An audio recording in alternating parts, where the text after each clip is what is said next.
In this video, we'll be reviewing the problems that are found on the HiSET practice test number 7 that was released in 2017. Just to let you know, just to know ahead of time, there's a lot of ways that you can approach a lot of these problems. I'm going to be trying to break it down to the most manageable for the people that I teach. The back of the practice test does offer other explanations. So often with math problems, there's more than one way to solve a problem. So my way is not the only way, but it will get you to the right answer. When you're practicing for your HiSET, you will notice that you'll get a formula sheet. This will be available to you throughout the test. So there's some common formulas for geometry, area, volume, and there are also some common conversions. So how many inches are in a foot, how many feet in a yard, things like that. So some information that might be helpful to you. Take a minute and read over the directions. If you need to, you can pause this video. Hopefully you have a copy of the test as well so that you can make sure that you read the directions at home so that you can use that valuable time during the testing time to not really be stuck here. All right, so we'll start with our first problem. One thing to know about HiSET is that it might start with an easy problem. It might start with a harder problem. The easy and the hard problems are dispersed throughout the full test. So a good test-taking strategy is to go straight to the problems that you feel comfortable answering. Spend a lot of time getting those ones correct, and then go back to the ones that you're unsure of. So this first question is asking, what are the zeros of this function? And there's, again, lots of ways to get this answer. If you know how to factor, that's one way to get the answer. However, if that's not something that you remember from high school, what we're really asking here is for what values, when does x squared plus 2x minus 24 equal 0? And so we have 5 choices here: -8 and 3, -6 and 4, -4 and 6, -3 and 8, -2 and 24. So that means both of those numbers should have to work in order for this problem to be solved. So we can substitute each of these numbers into this function for x and see if we come out with a 0. So I'll show you what I mean. So for a, I'm going to start with -8 here. And everywhere I see an x, I'm going to put -8. So -8 squared plus 2 times -8 minus 24. And I want to know, does that equal 0? When I do all of that math out, use the calculator and solve that out, I find that this equals 56. Since it does not equal 0, I can cross A off the list because both -8 and 3 have to equal 0 in order for that answer to be correct. So right off the bat, I can get rid of A as a solution. So for B, we'll try again. I'll start with -6. -6 squared plus 2 times -6 minus 24. And I want to know, what does that equal? Does it equal 0? And when I plug that into my calculator, it does. It equals 0. So I've got one correct answer. I still have to check and make sure that the second one works. 4 squared plus 2 times 4 minus 24. And when I do that math out, I get 16 plus 8 minus 24, and that also equals 0. So I have my answer B. If you want to, you can go through and substitute some of the other values into the equation just to verify that none of the others work. But in this case, for the sake of time, I'm going to move on. All right, the next question asks, what is the sum of 5x squared plus 3x minus 7? And so the first thing that's important to know here is what this word sum means. So whenever you see that, that means to add. So all we're really doing is adding these two expressions here. So 5x squared plus 3x minus 7 plus 12x plus 12. So when we're adding expressions, we're combining like terms. Addition and subtraction, we're combining like terms. Multiplication and division have different rules. So I'm going to start with the first term here, 5x squared. And I'm going to look through the rest of this expression and see if there are any other x squareds to combine. This one's just an x, cannot combine it. This is a constant, a number by itself, cannot combine it. 12x and 12. So 5x squared, there's nothing to combine it with. I'm just going to keep that term. The next piece that I'm going to look at is 3x. Whoops, sorry about that. 3x. So I'm looking through the rest of this function for another x, and it's a positive 12x. So we've got positive 3x plus 12x. We end up with 15x, a positive 15x. My last one, I'm going to be working with negative 7. Make sure you take that sign, plus 12, and that is positive 5. So our answer is A.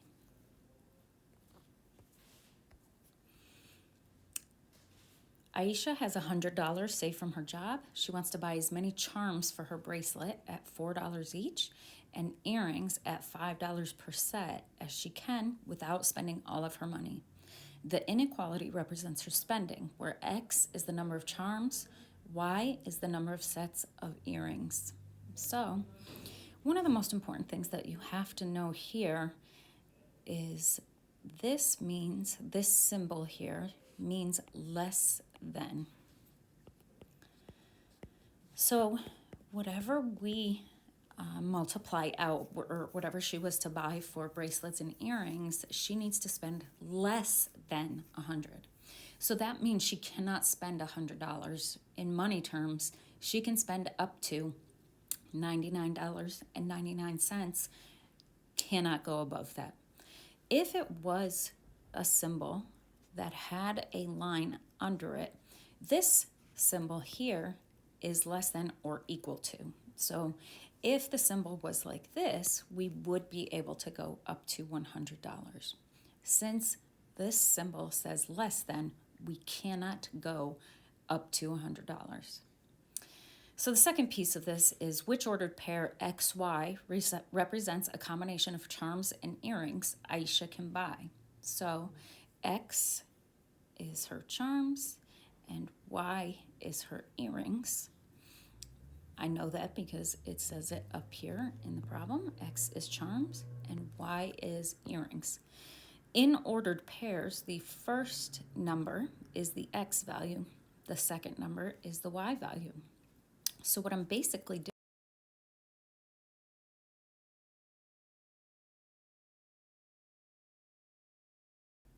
plus 5y, and I want to see, is that less than 100? So I'm going to take the X value, substitute that value in. So it's going to be 4 times 16. I get that here, and I'm putting it in for X, plus 5, and instead of Y, I'm going to put this number in, times 8, and I want to know, is that total less than 100? When I use my calculator to multiply and add that out, I get 104. That is not smaller than 100. This cannot be the answer. A can't be the answer. So I do that again with B. 4 times 15, and I got that 15 here. This is the X value, and this is my X in the function plus 5 times 8. And when I do that, I get 100. Remember, this symbol specifically means it has to be less than 100, so this one cannot work. I keep doing this. 4 times 9 plus 5 times 13. So I keep using my new x and y values, substituting those values in. This one comes out to 101. Cannot be. Next one, 4 times 6 plus 5 times 15. This one comes out to 99. This is one that works. And if I did substitute e in, I would find that that does not work. It comes out to 100 as well.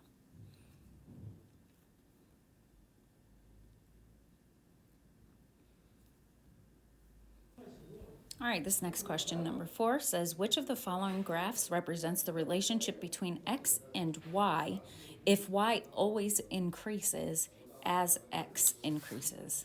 So if we're thinking about a coordinate plane, which is what they have represented here, the horizontal, this side-to-side line, is your x-axis, and the vertical is your y-axis.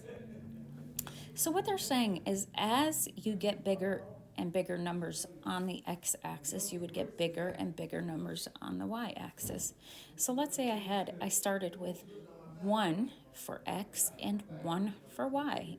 I might have a point there. And then as x gets bigger, 2, y gets bigger, 2. So the next point might be here. 3 gets bigger, and it gets bigger, the next point might be here. So this would be a line with a positive slope. So these can look a lot of different ways. It might be less steep, it might be more steep, but they're always pointing from left to right in an upward direction. So we've got to look through each of these and see which one is always pointing upward. So 1 very clearly is a positive association, so that one works. 2 is going downhill here, so this one does not work. This piece right here is not increasing, it is side to side, so this one does not work. Now I've got to look at each piece in function number 4. This piece right here, it is going uphill. This piece here is also going uphill, even though the slope is different, even though it's more steep. So 4 works. So my answer is 1 and 4 only. A. All right, the next question says, a restaurant is at 75% capacity with 120 patrons. How many people are in the restaurant when it's at 100% capacity? So one really good skill to have for the HiSET, or really for any standardized test, is understanding that percent means per 100. So this here, 75%, is 75 per 100. Another useful skill is being able to set up and solve a proportion, 2 equal fractions. So whenever you think percent, it's like 75 is how many people there is, 100% is the total. So when we're setting up a proportion, we want to kind of keep the order absolutely the same. So if it's 75 people per every 100, so 75 people in the restaurant out of 100 total, and we're going to compare that to, it says it's at capacity, or it's at 75% capacity with 120 patrons. So 75 is the number of people in the restaurant out of 100 total. 120 are actually in the restaurant. We don't know what the actual total is. So this is like a comparison. 75 compares to 100 as 120 compares to I don't know what. When we have a proportion with a variable, in order to solve it, we cross multiply. We set up our equal sign, and on one side of the equal sign, we multiply diagonally 75 times x, and that becomes 75x. And we multiply the other way, 100 times 120. Now, it doesn't really matter which order you go in. If I had 75x on the right side of the equal sign, I could still solve to find the answer. Our goal, whenever we're solving for a variable, is to get the variable alone. So in order to get x alone, I need to divide both sides by 75, and I end up with x equals 160. And so C is our answer. Several students are going to ride their bikes from the city park to Lake Kegonsa, a distance of 25 miles. They'll ride at an average rate of 10 miles per hour. What is the latest time they can leave the park in order to arrive at the lake by 11 a.m.? So this is a multi-step problem. We're going to have to take a few steps to get there, but it's very doable. So if we pretend this is the park and they're going to ride their bikes on some road here, drawing a picture can often really help clarify.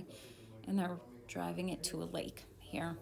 And the whole distance is 25 miles. If they're going 10 miles per hour, that means they're going 10 miles and it takes them 1 hour. 10 miles, it takes them 1 hour. And what I have left to make up the full 25 is 5 miles. So since 5 is half of 10, it's going to take them a half of an hour. So all together, it's going to take them 2.5 hours to ride their bikes. So now we have to look at the last part here. What is the latest time they can leave the park in order to arrive at the lake by 11 a.m.? Well, if we look at a number line, 11 is here, 10, 9, and 8, and we're going back in time 2.5 hours. 1, 2, and half of an hour. So that tells me that the latest they can leave is 8:30 a.m.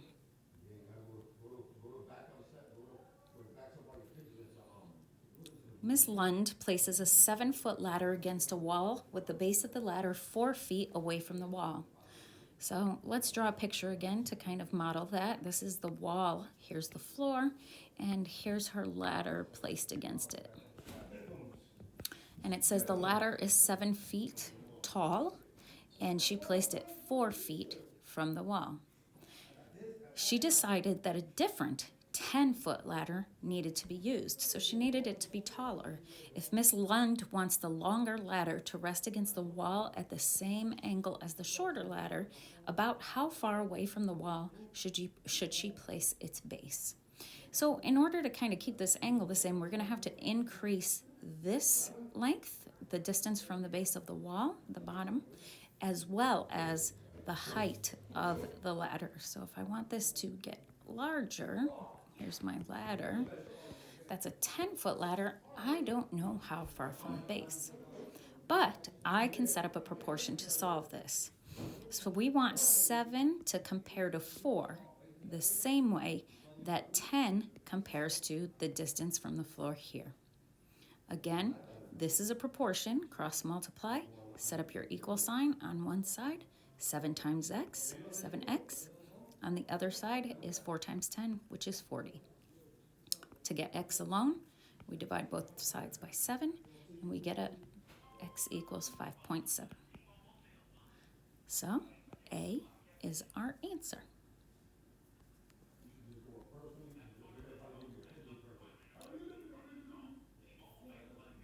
All right, this is one of the longer questions on this test. It feels complicated, so there's a lot of reading and some graph reading here, but it really is very doable once you know how to kind of handle these graphs.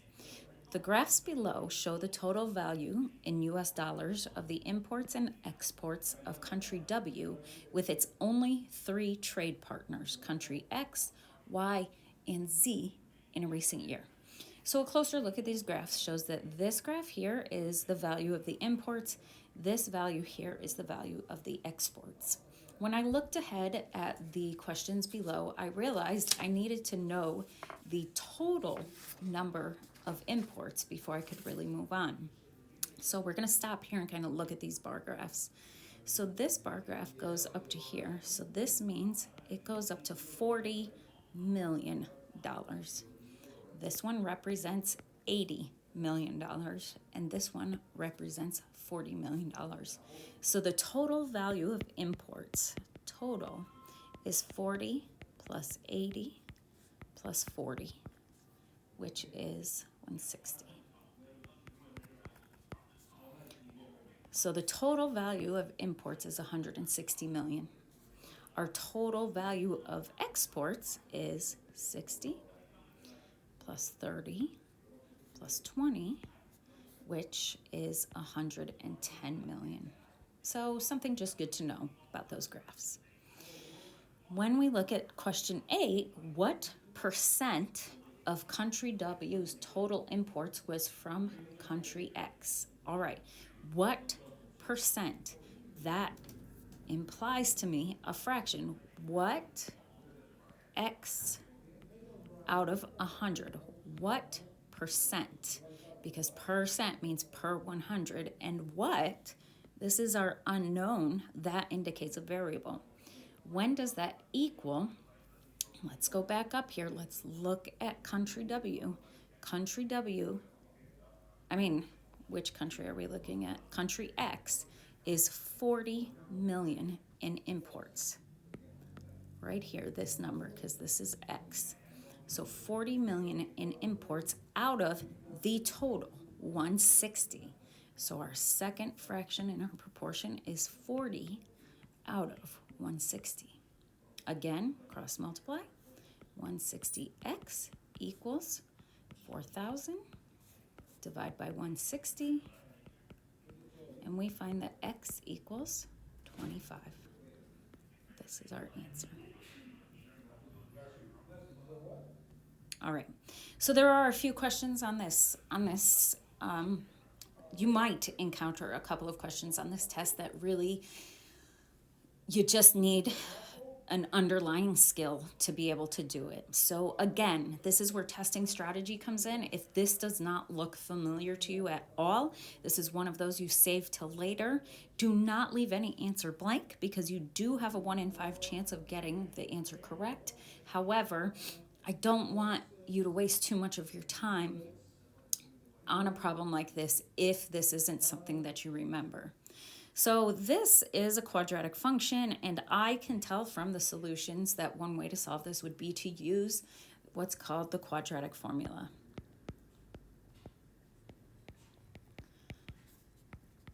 And the quadratic formula is, and again, this might not be something that most people remember, negative b plus or minus b squared minus 4ac all over 2a.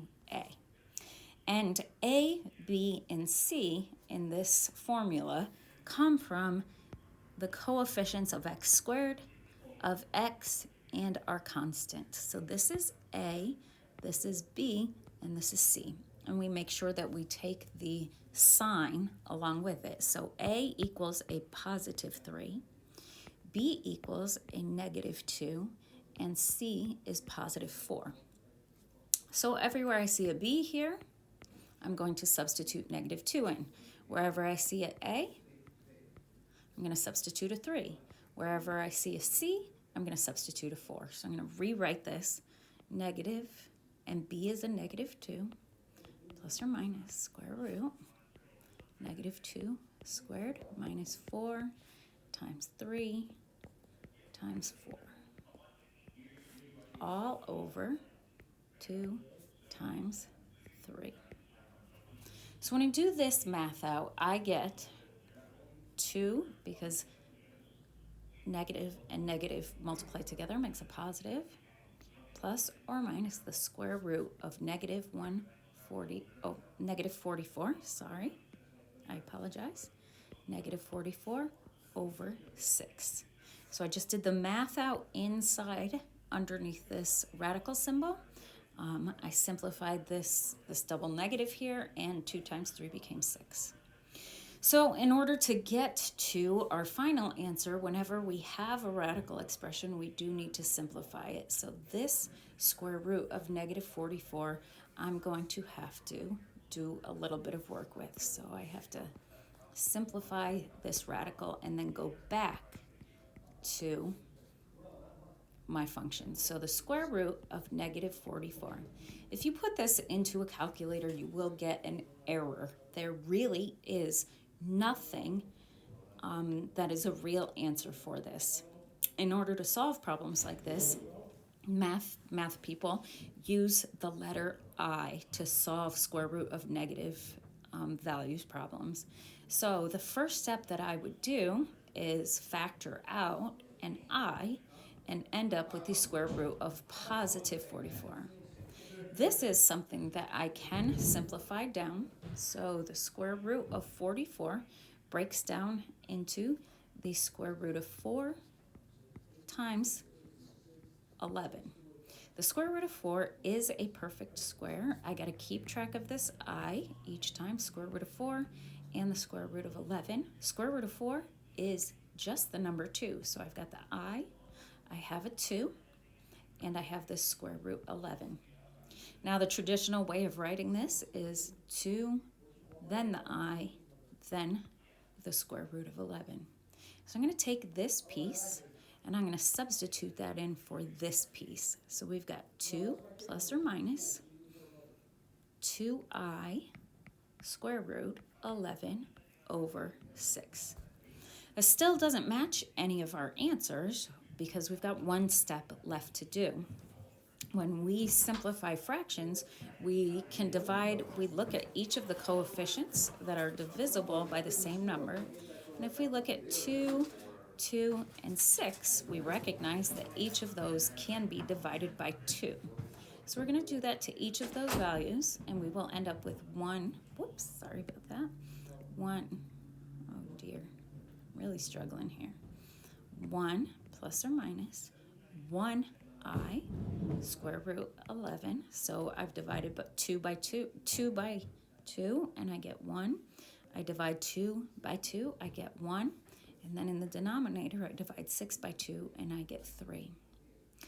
Now, 1 is often used as an invisible number in mathematics. When it's a coefficient, it's just implied to be there. So to final simplify this, we would have 1 plus or minus I times the square root of 11 over 3. And that one does match B. That's our answer. Again, that's one of the more difficult problems on this practice test.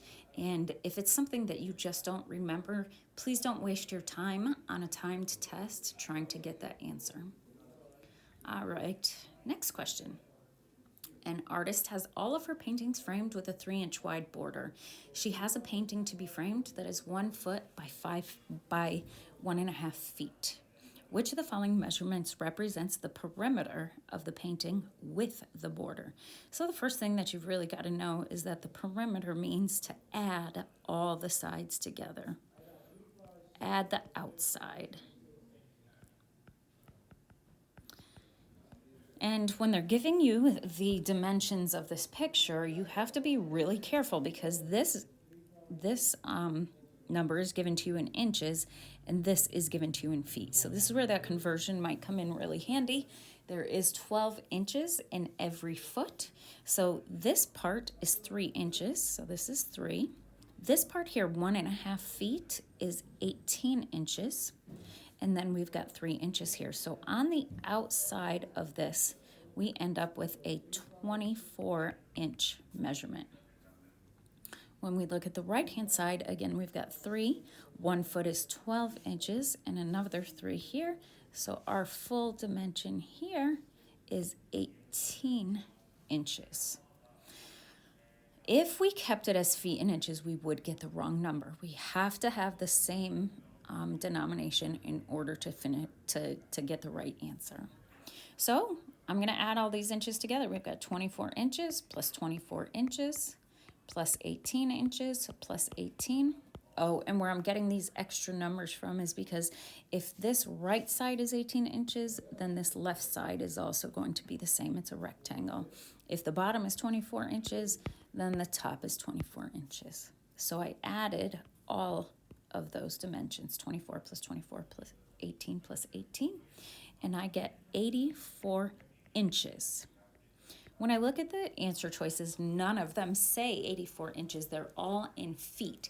So that means I've got to divide 84 by 12 in order to figure out how many feet I have. And when you do that, you get 7. So our answer is E, 7 feet. It takes 1 bag of chocolate chips to make 72 cookies. How many bags does it take to make 18 dozen cookies? So the first thing we got to do is say, well, what does 18 dozen mean? How many cookies is that? So when I multiply, a dozen means 12.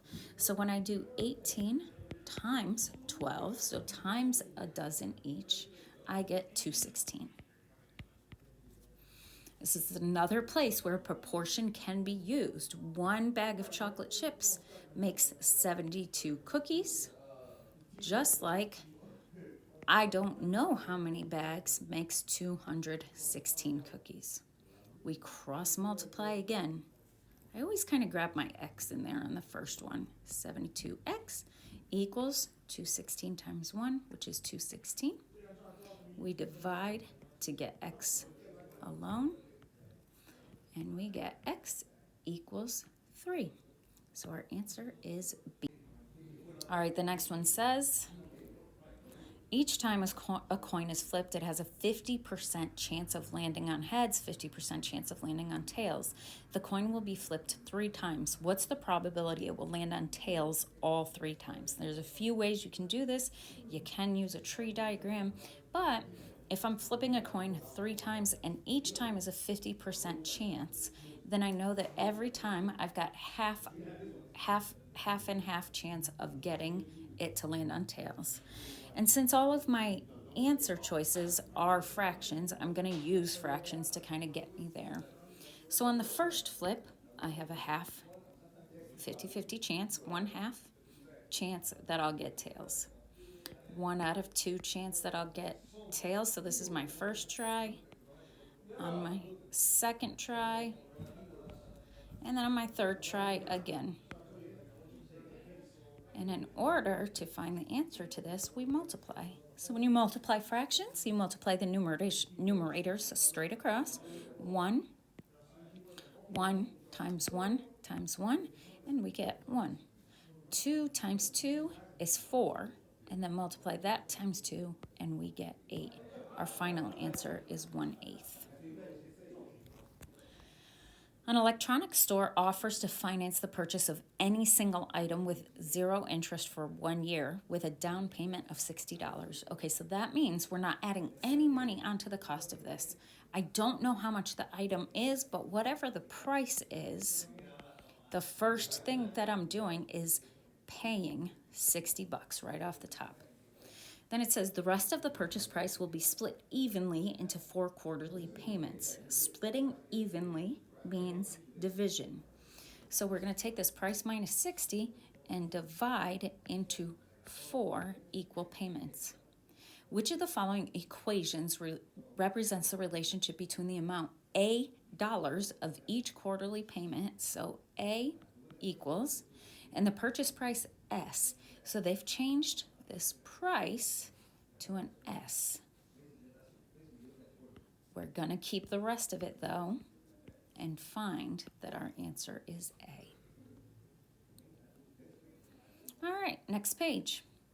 Let g of x equal x squared minus 1. What is the average rate of change of the function from x equals 3 to x equals 6? Well, there's 2 things we need to know in order to solve this. First, g of x is function notation, but it really kind of means y equals x squared minus 1. G of x is almost like a nickname for y. We also need to know that rate of change really means slope. And in order to find the slope, we need to figure out what is our change in y over our change in x. In math, we use this little triangle instead of writing out the words change in and change in. So when we look at the denominator here, I'm trying to figure out how much has x changed. So when x is 3 to when x is 6, it has changed 3. I've got to figure out when I plug in a 3 or substitute the value 3 into x here, what do I get for y for that?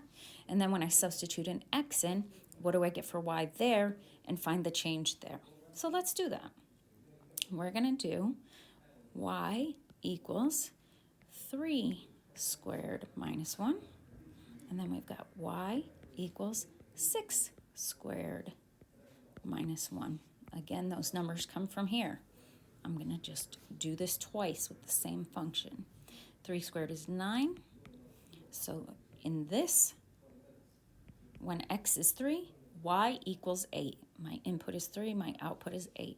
When I substitute a 6 in, this is 36 minus 1, which is y equals 35. So I need to know how much did y change to get to 35. And to get from 8 to 35, we add 27 on. So we've got to simplify this because this is not one of the answer choices. 27 divided by 3 is just the number 9. So E is our answer. Which expression gives the distance between point S and point T? And you can see, I can tell from these solutions that they're using the distance formula. So when we have 2 points that are kind of tilted away from each other and we can't just count the number of spaces apart we have to use something called the distance formula. And again, pick and choose the ones that you know and the ones that you don't. If this is not something you remember, try not to waste too much time. Save that for the end when you can do some guessing. So point S is at the coordinates 2, so it's at the x value 2 and the y value 4. And T is at the coordinates 8, 7. And the distance formula is find the square root of your second x minus your first x value squared plus your second y value minus your first y value squared. And then take the square root of it. Doesn't matter which one you consider, the first or the second, you will still get the correct answer.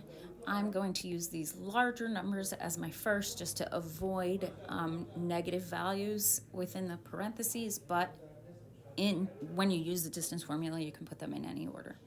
So I'm going to have that be equals the square root.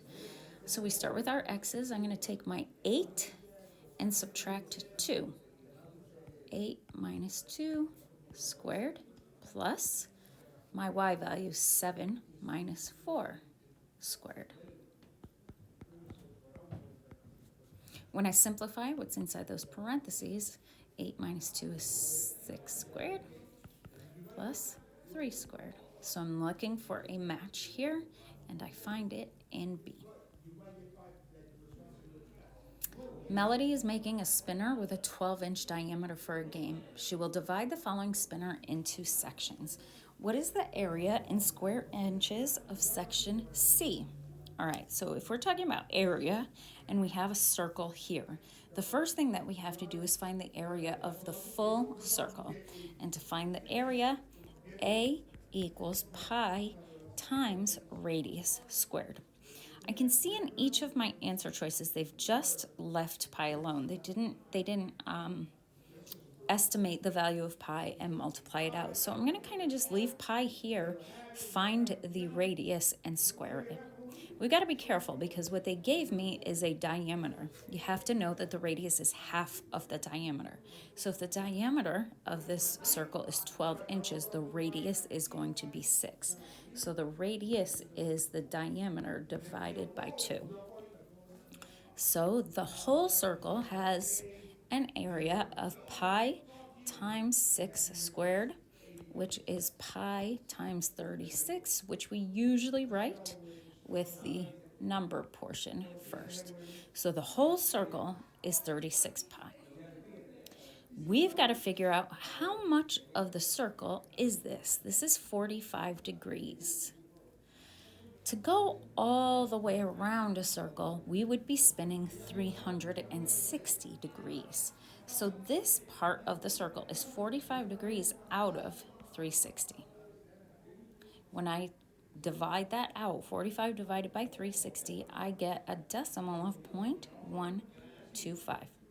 So that little section is 0.125 of the full circle.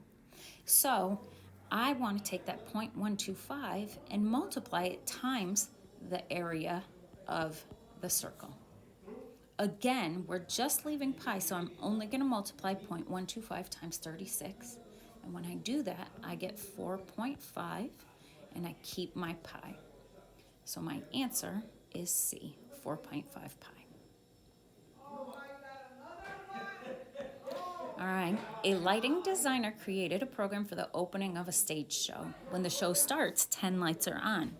Every 30 seconds, one more light comes on. If T is time in minutes. Okay, so here's one important thing. It tells me in 30 seconds, one light comes on, but they're measuring time in minutes. So I'm going to have to convert that afterward. And L is the number of lights that are on. Which function best models the number of lights that are on after T minutes of the stage show?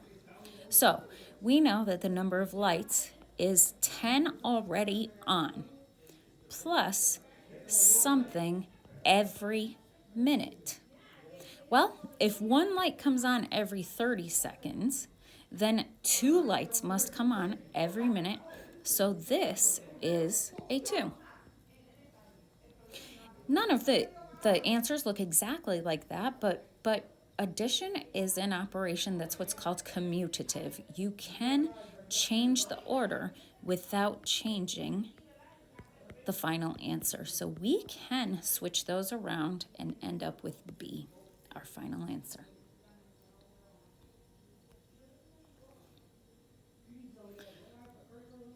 A radio station orders hats and coffee mugs to give away as prizes. A total of 1,000 of these items were ordered, and 3 times as many coffee mugs were ordered as hats. In which equation does H represent the number of hats ordered? So we've got to be drawing a little picture. We've got to be really careful here, because 3 times as much makes us want to kind of fall into the trap of one of these answers that has a 3 in it. But if we think a little more closely, we'll kind of be able to understand why it is not. If you've got one hat, let's say that, I know, don't make fun of my drawing skills, okay? So here's one hat with a baseball cap, and all right, I can't even leave that for this. That's the worst hat I've ever seen drawn. How about this kind of hat? We'll make a little top hat. So they'll give away a hat, and there are 3 times as many coffee mugs. Then that means if there's one hat, 1 times 3, there will be 3 coffee mugs. 1, 2, 3 coffee mugs. So in all, we're talking about 4 pieces, not 3. So if that 1,000 is broken up, 1/4 of it is going to be hats. And that's what we're trying to find. H equals. So that means we're taking our 1,000 and we're dividing it. Whenever you see a fraction, that implies division.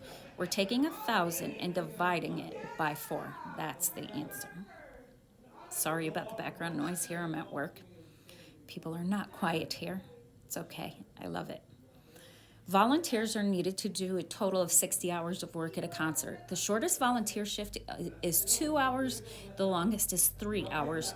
Which inequality shows V, the number of volunteers needed? Now, if every single volunteer chooses 2-hour shifts, if we pick a 2-hour shift, then we would need, well, ultimately we would need 30 people, but there's a couple ways to get at that. We could say 2 people per hour. When does that equal 60 hours? And divide by 2, and we can get H equals 30. For some people, you don't even have to go through that. You might just be able to understand that. If everybody picks a 3-hour shift, then we end up with 20 volunteers. So we know that we've got to have between 20 and 30 volunteers. And this is the number of volunteers. And there might be some combinations in the middle, but the most we would need is 30 and the least we would need is 20. So we know the number of volunteers has to be bigger than 20, but smaller than 30, or equal to 30. It could equal 30. So the only option here is E. Volunteers is greater than or equal to 20, and less than or equal to 30. Jenna bought some apples for $1.25 per pound and some avocados for $4 per pound. Altogether, she spent $14.25 for 7 pounds of apples and avocados. What is the total number of pounds of avocados Jenna bought? Now, this can be solved with a system of equations. That kind of can get a little complicated for people because there are two variables in a system of equations. However, we can also solve this using a table. These answer choices are the possible number of avocados she bought. And she also bought some apples.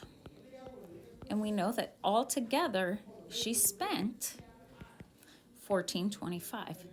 So if she had 1 avocado, if she had 2 avocados, if she had 3 avocados, if she had 4, if she had 5, what happens?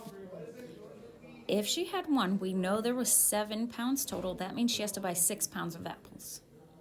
If she has 2 avocados, that means she has to buy 5 pounds of apples. 3 is 4. 4 pounds leaves us with 3 pounds of apples. 5 gives us 2 pounds of apples. Now I know that 1 avocado is $4 per pound. And every apple is $1.25 per pound. So avocados start out, this will be $4, this will be $8, this will be $12, this will be $16, this will be $20. All right, so we've got to figure out how much each of these pounds of apples would cost. So 6 times $1.25 becomes $7.50. 5 times $1.25, that's $6.25. 4 times $1.25, we've got $5 going on there.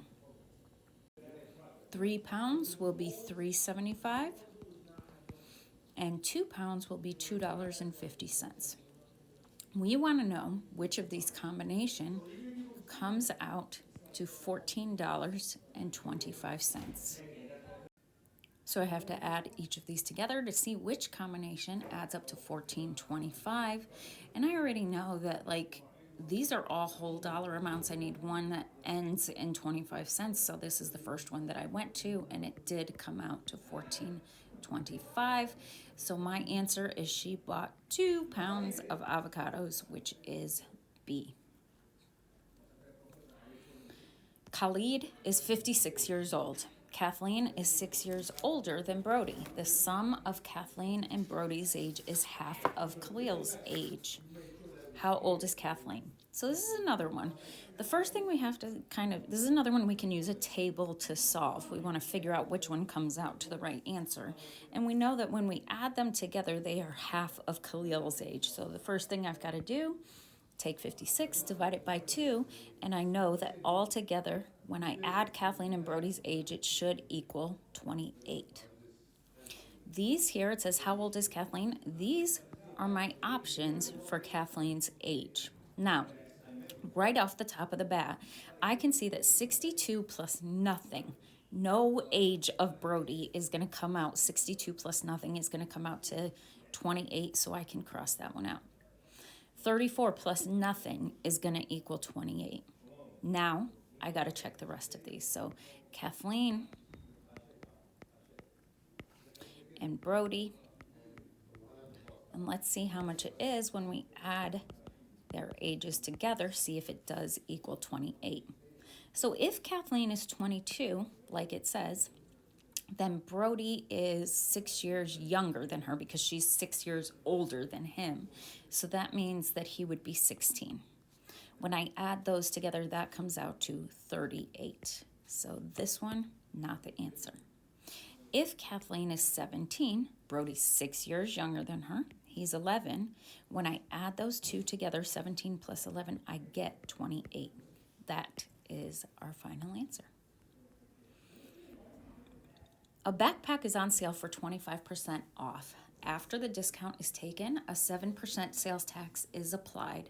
If the original price of the backpack is P, which equation represents the final cost C in dollars of the backpack? So this is percents. And again, I'm going to come back to that concept that percent means per 100.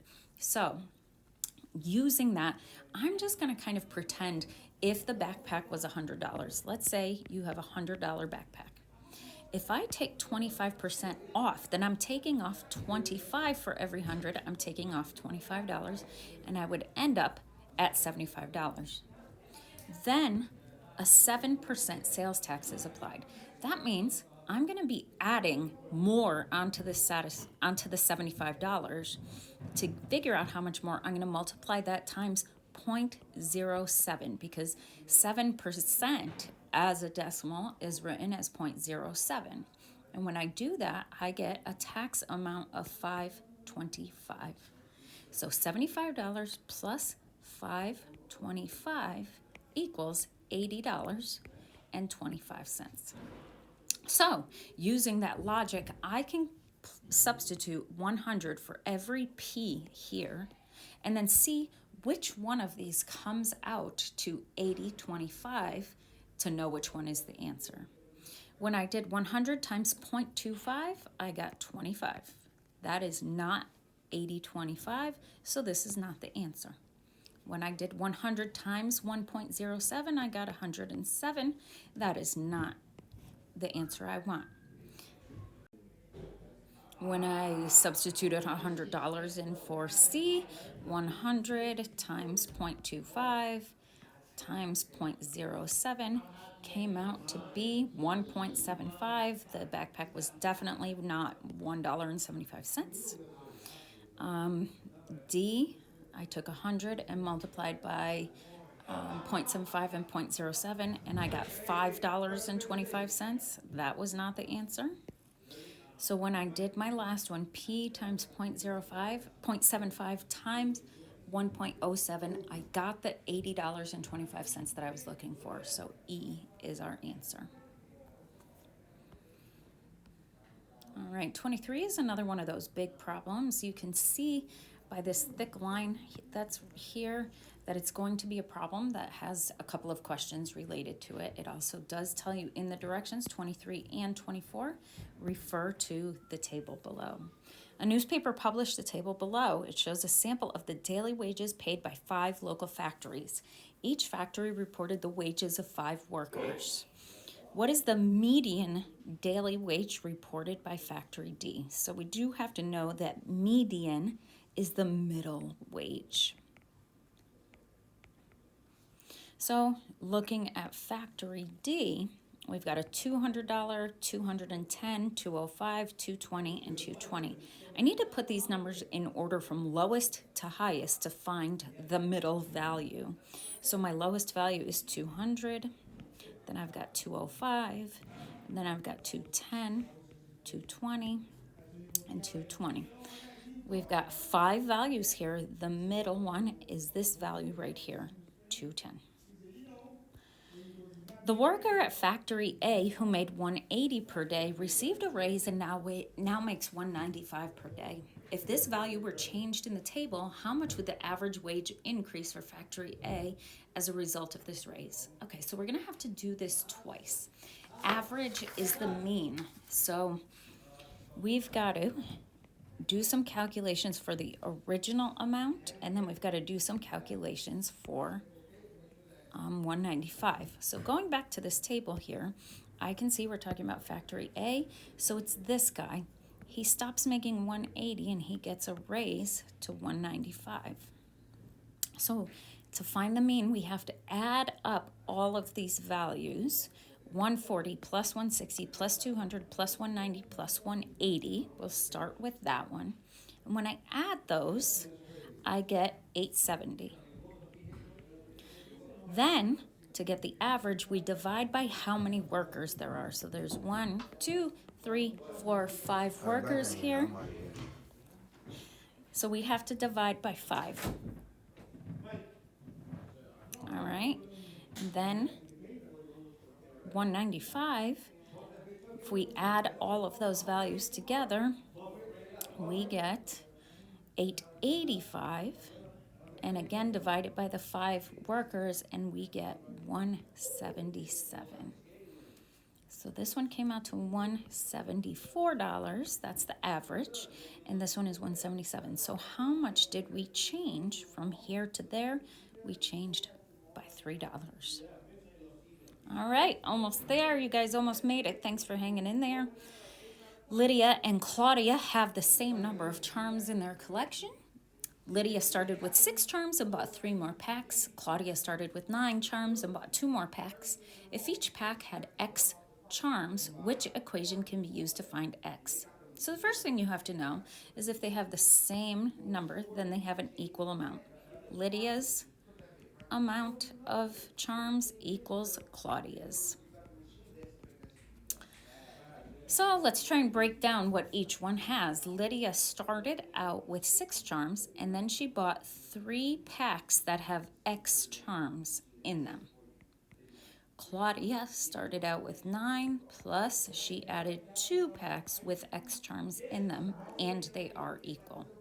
So none of these answers match this exactly, but remember, addition is what's called commutative. These numbers can commute. They can change order.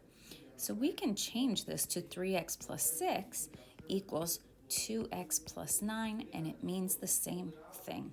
So our answer is E. All right, keep an eye out. I will be making more GED and HiSET practice videos as I go. Talk to you soon.